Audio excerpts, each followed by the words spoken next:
Hey there, my name is Eric, and you're listening to Delve, the official thought leadership podcast of the Desautels Faculty of Management at McGill University. So I'm a journalist and producer here at McGill, and today we're going to talk about unions. I think we have to remember that unions have always played a role in advancing working conditions for everyone, not just for their own members. Many of the things that we take for granted were first won by trade unions. So that was Professor Tony Masi, an expert on industrial relations and organizational behavior, and a former provo here at McGill University. And in that clip, he's talking about something that we often take for granted. These days, we often only hear about unions when they're on strike or causing some kind of disruption. But Masi reminds us that unions have an important role to play in society, not just for their own workers, but for everyone. The 5-day work week, the 8-hour workday, the minimum wage, these began life on the factory floor before they were expanded by legislation to apply to everyone else. Unions have also been powerful instruments for social change, playing a critical role in the US civil rights movement, just to name one example. So in 2 recent papers, Masi helps document how unions actually make these changes happen. So that's what we're talking about in today's interview. So there is a lot to get into here. If you have any questions or feedback about this or any of our other episodes, feel free to send us an email at delve@mcgill.ca. We check it every day and we'd love to hear from you. So with that out of the way, let's delve into today's conversation.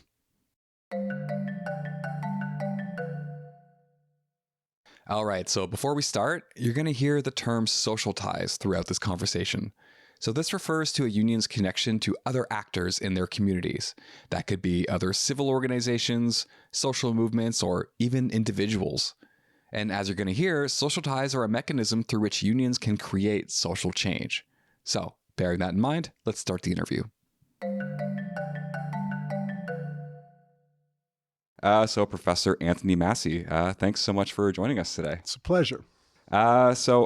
So you were involved in 2 really interesting papers looking at labor unions and their social ties.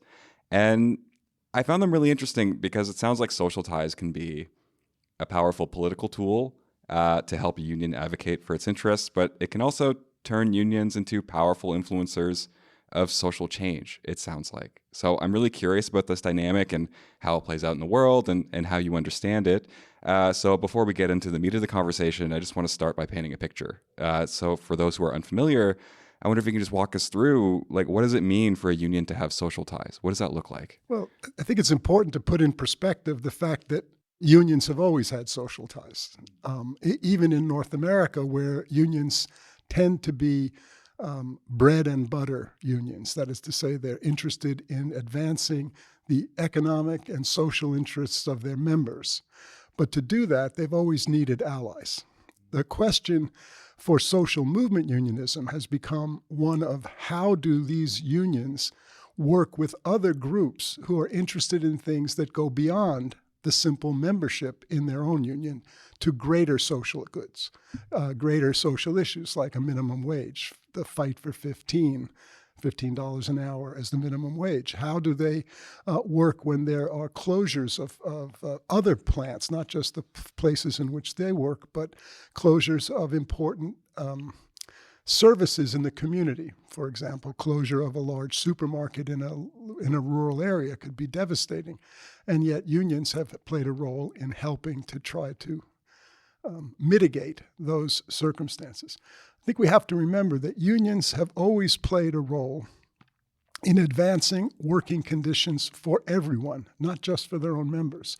Many of the things that we take for granted, for example, a minimum wage or an 8-hour workday or a 5-day work week, were first won by trade unions in single plants or single workplaces. And then they were extended by legislation to apply to all of society. So unions have spearheaded many important social changes that we don't necessarily today associate with unions.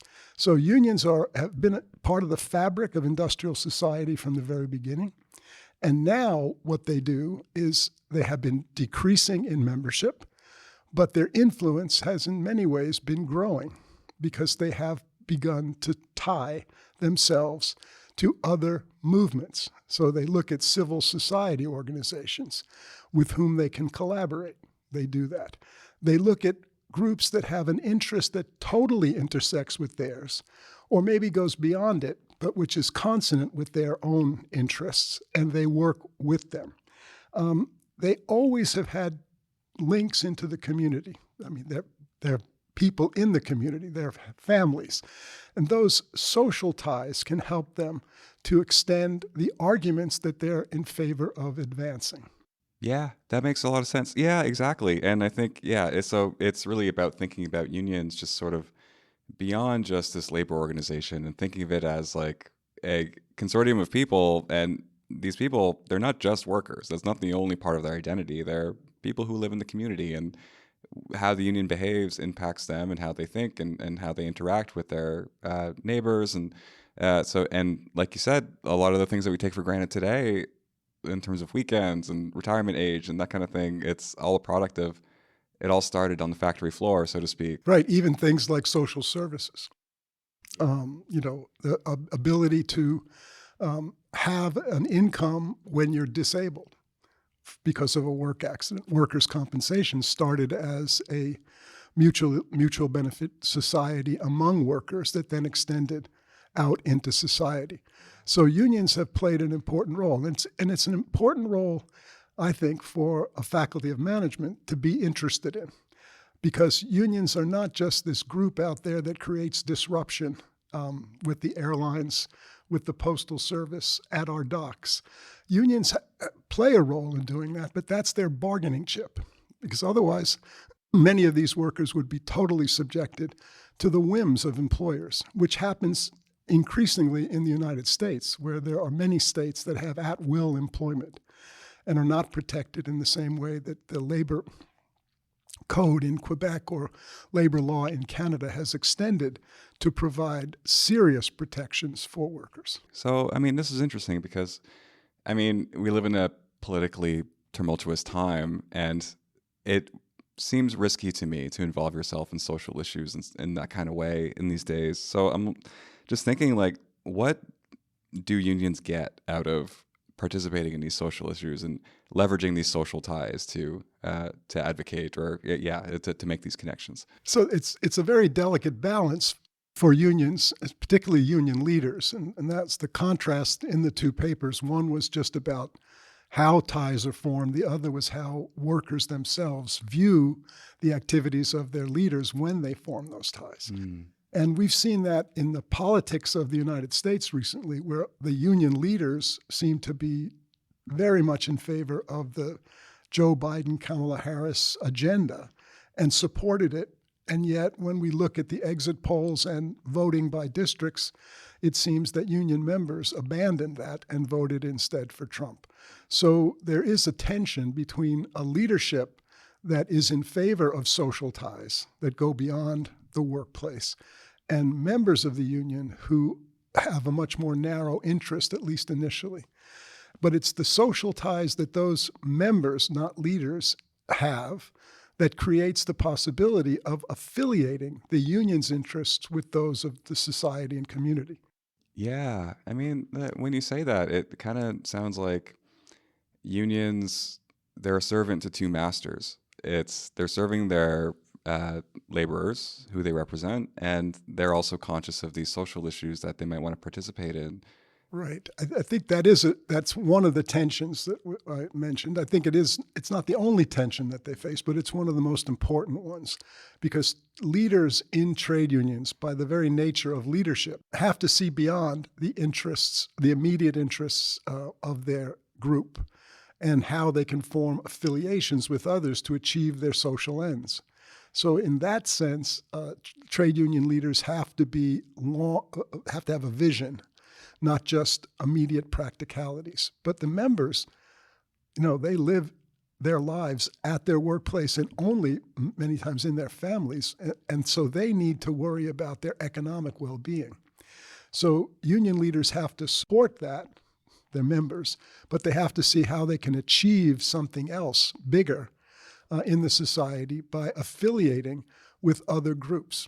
And sometimes there's a clear identity between the interests of a union and some social group.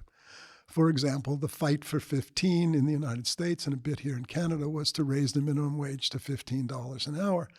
And there they had to use new tools like social media that hasn't been traditionally part of what they did, reaching out to large numbers of people, because if the minimum wage gets raised, it raises the floor for their negotiating ability with employers. Yeah, and it's interesting because I think about issues that, I don't know, like that governments, they're what they're interested in changes, what the politics of the day changes. So like, how does a union navigate that so that they're participating in issues that, will help them, but then how does that convert to like sustainable change? If we view it as positive or negative is a different story, but I'm just curious about that dynamic. Like, how do you navigate a complicated space like that? So again, most of the things start with some self-interest. I mean, the unions have a membership and they have to be interested in advancing the position of their members economically, socially. But the union leaders see beyond that. The union leaders see that this is linked to something bigger than just their immediate workplace. You don't want to abandon the workplace, but the things you fight for in the workplace, you wish to be generalized. You wish them to be part of the social fabric. And you see other groups, union leaders in particular, see other groups advocating for these same positions. And where there's a possibility of affiliating on the basis of identity or interest, then you're naturally going to have an alliance form. Another thing that they do is, again, use their family ties and their community ties to develop to allow people to see that their interests as trade unions align with the interests of the community. So they're not just trying to advocate for themselves, but also to say we have something in common. Yeah, like, I mean, there's that saying, like, we're a union town. I guess that kind of speaks to that element of, Right. of social connections. There are all these, the 1930s were fabulous in North America for the creation of folk songs about that. Sure, You can't scare me, I'm sticking to the union. Exactly. And things like that. But it is important to remember that these trade unions were not in North America ever affiliated with a total advocacy of overthrowing a government. There were groups, the Wobblies and a few other groups in the 1890s. But for the most part, they advocated for incremental changes that improved working conditions and position in society.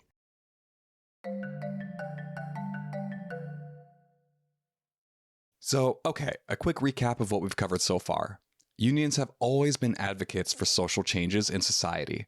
Major changes like the minimum wage, the 8-hour work week, and other labor rights, those started in single workplaces before expanding into legislation for everyone else. We also talked about the difficulties in making these changes happen. Union leaders are in a tough spot, balancing the interests of their workers with those of society as a whole. So where does that leave us today? Do unions still play this role? Or can they even, considering how few workers are unionized these days? So that's coming up next.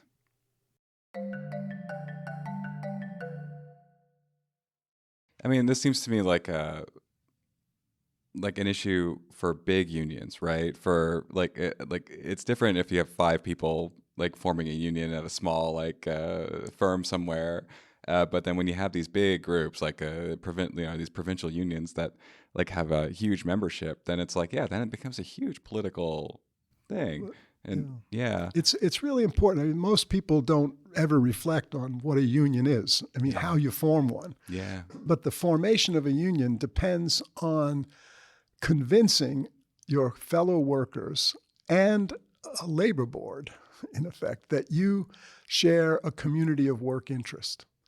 And when you share a community of work interest, the union could be quite small. It could be at a franchise of a Starbucks, or it could be larger, representing all the workers at a gigantic Amazon fulfillment center. So that there can be and it could also be that a national or a union that goes beyond a single workplace is organizing the whole thing. So there are multiple players involved in the formation of a union. But small local groups have some protection under the Canadian Labor Code and under the labor law and under Quebec Labor Code to not be discriminated against should they choose to form a union.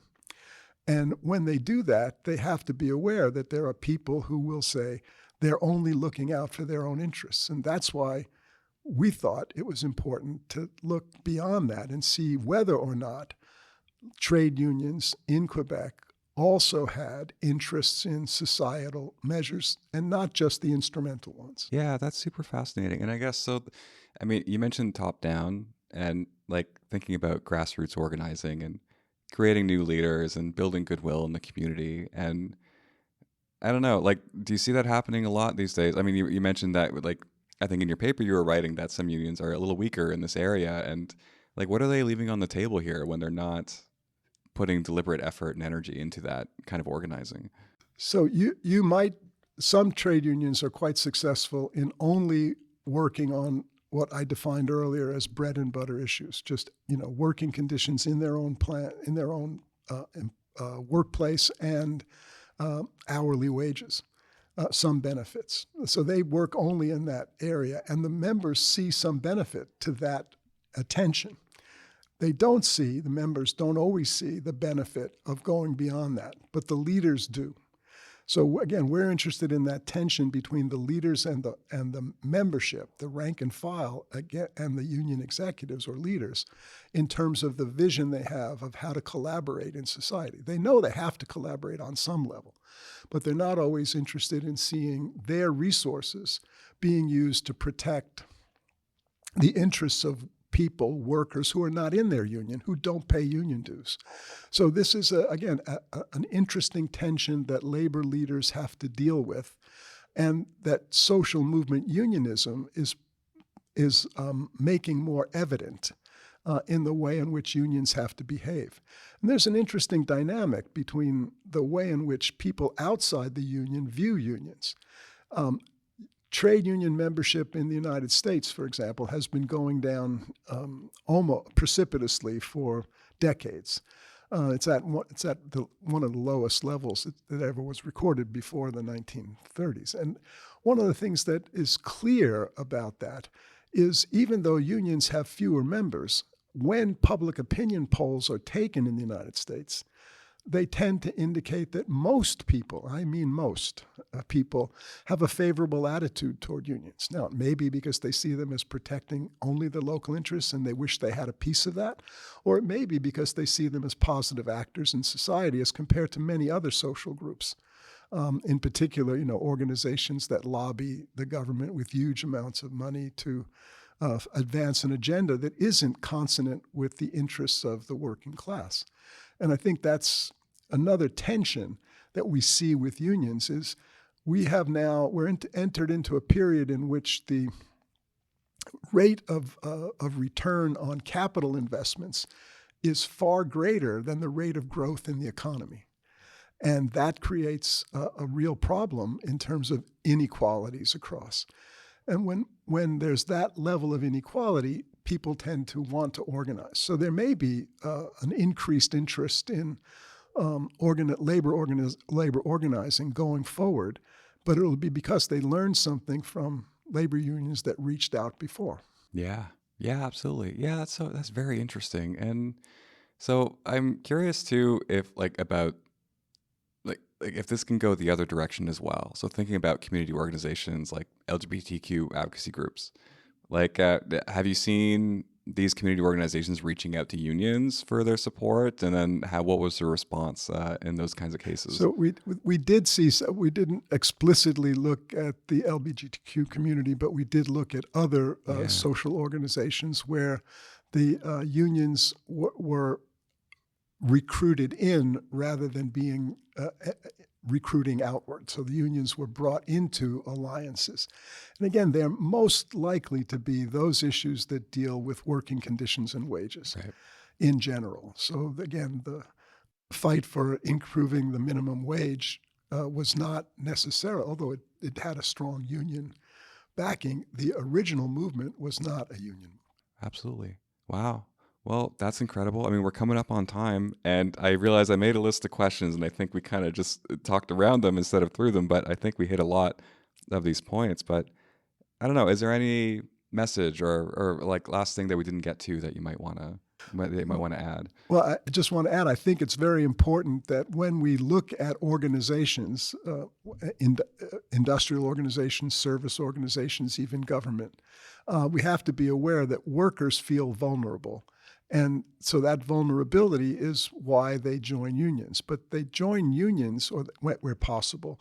They also, when they are union members, they do have leaders who want to reach out into the community. And in fact, as you mentioned earlier, there are grassroots members who have been the stimulus for why unions are getting involved. It's not just the leaders. There are members who have a sense of civic duty, a sense of organization, and a sense that they cannot achieve what they want on their own. They must reach out. And so there is leadership and grassroots members who favor this kind of social movement unionism. Yeah, absolutely. Well, that's amazing. Well, Professor Masi, thank you so much. This is super fascinating, and I'm glad that we got to talk about it, because I think to your point, like, unions are an important part of how organizations work, and maybe it's something that we don't talk about enough. So I appreciate this opportunity to discuss it with you. Thank you for the opportunity.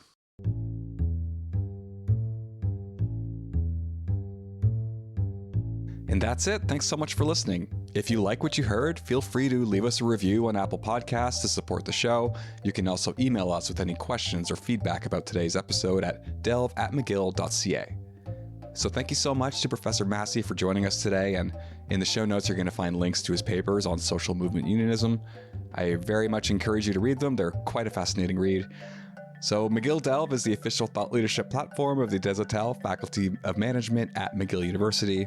Today's episode is produced, edited, and hosted by me, Eric Dicaire. Saku Mantere is McGill Delve's editor-in-chief, and he produced all the original music. Thank you so much for listening, and we'll catch you next time.